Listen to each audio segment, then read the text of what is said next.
ఓ మహిళ, లలితవే, కవి మనసున కవితవే, అతివవే, ఎంతో అభిమానవతివే, ఇంటివే, ఇల్లాలివే, ప్రతి ఇంటికి దీపానివే, ముదితవే, మంచి ముచ్చానివే, అంగనవే, మమతానురాగాల గనివే, దుష్టులతో దునుముడే ఆదిపరాశక్తివే, నట్టింట్లో నడయాడే శ్రీ మహాలక్ష్మివే, మంచి చెడులే నేర్చుకున్న మనసున్న మగువవే, అన్నింట్లో రాణించి చూపించేవు తెగువనే.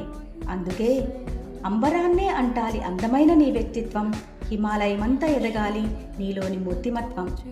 ఎదురు దెబ్బలు నీకెన్ని తగిలినా, ఎందరెందరో నిన్ను అణచాలని చూసినా, ఆటుపోటులే నీ దారి నడ్డగించినా, ఆవేశం ఆగ్రహం నిన్ను ఆవహించినా, నీ మనోధైర్యానికి దిటు రాగలరా ఎవరైనా, నీ దృఢ సంకల్పానికి ఎదురు రాగలరా ఎప్పుడైనా. నీ వలసి సొలసిన ఆగనిది నీ పయనం, ఓటమినే ఓడించి సాగించు నీ ప్రయాణం. ఓ మహిళ, అందుకో నీకివే నా జోహారులు, ప్రతి వనితకు అందాలి ఈ మహిళా దినోత్సవ శుభాకాంక్షలు. Happy women's day.